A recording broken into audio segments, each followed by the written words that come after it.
The 3rd Assault Brigade eliminated invader platoon near Ridkodub village. The soldiers of the 3rd Assault Brigade were sent to knock out the Russian invaders near the village of Ridkodub. The brigade shared that their units have already conducted successful raid and strike operations. The enemy is intensifying active assault operations along the entire front line. Nevertheless, the 3rd Assault Brigade not only holds back the onslaught, but also counterattacks the enemy, reinforcing adjacent units. As a result of the offensive, a platoon of the 283rd Motorized Rifle Regiment of the 144th Division of the 20th Army of the Russian Federation was eliminated. Later, the brigade's fighters cleared the enemy positions and gained a foothold.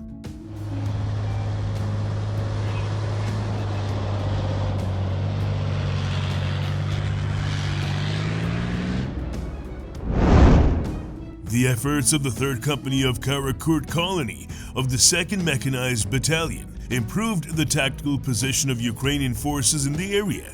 At the end of May, Russians advanced near the village of Ridkodub in the Donetsk region. From Ridkodub, the invaders can advance toward the town of Lyman and the Oskil River, followed by the town of Izium. Lyman is operationally important as it gives control over a key road crossing over the Seversky Donets.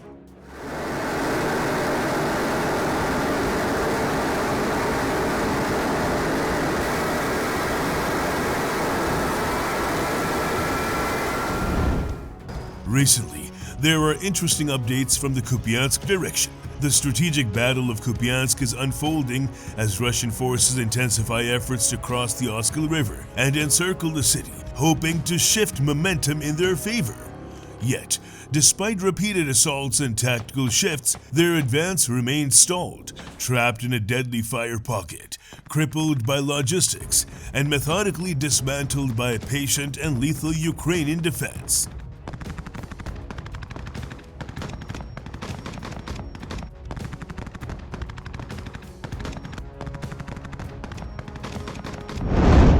The battle for Kupiansk is characterized by persistent Russian pressure along two key axes, primarily via the Pischane Funnel, a narrow corridor extending westward toward the Oskil River.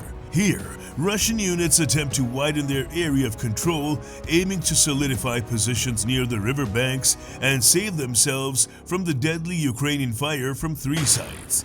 However, because of the fire pocket, Russian forces in this sector are severely undermanned, undersupplied, and critically lack armored support. Their presence largely consists of scattered infantry groups operating without meaningful logistical backing, rendering them particularly vulnerable to precise, small-scale raids by Ukrainian special forces.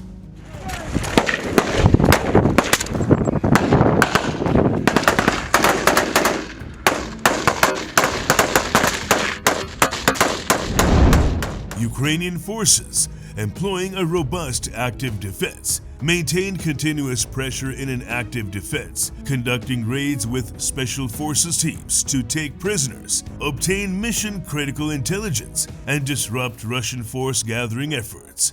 Thus, Russian elements within the funnel remain strategically insignificant, given ongoing, high-stakes battles elsewhere, particularly around Donetsk, Pokrovsk, Kostanivka, and Sumy, allocating substantial Ukrainian resources to decisively eliminate this minor Russian penetration would be impractical.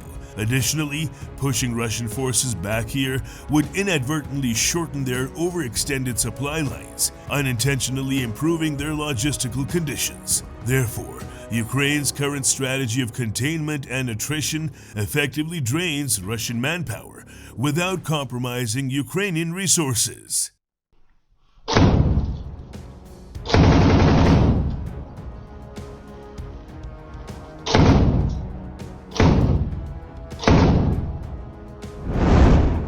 Meanwhile, Russian command persistently attempts to close the pocket around the Pischane Funnel, striving to transform it into a platform for a more substantial advance directly toward Kupiansk and the strategically important Oskil River. Despite frequent offensive attempts, Russian progress remains negligible. Various tactics have been employed, including infantry-only assaults, motorcycle-mounted rushes, and even limited armor-supported pushes. Each of these efforts has consistently failed due to relentless and highly effective Ukrainian resistance.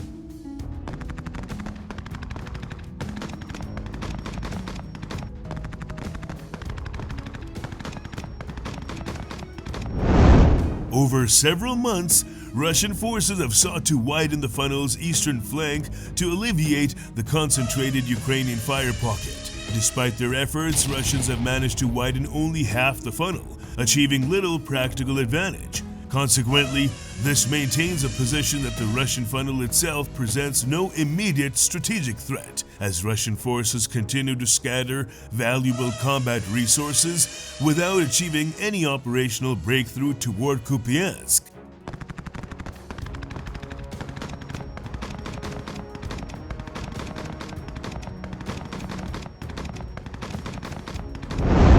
Additionally, the recent Ukrainian air assault conducted deep behind Russian lines around the Dvorochny sector has substantially disrupted Russian rear area logistics and command structures. This also deepened the operational difficulties Russian forces faced at the bridgehead, creating significant confusion and limiting their offensive effectiveness. Consequently, Russian advances in the Dvorochny area remain stalled, their position static, and their capability for meaningful offensive action severely degraded.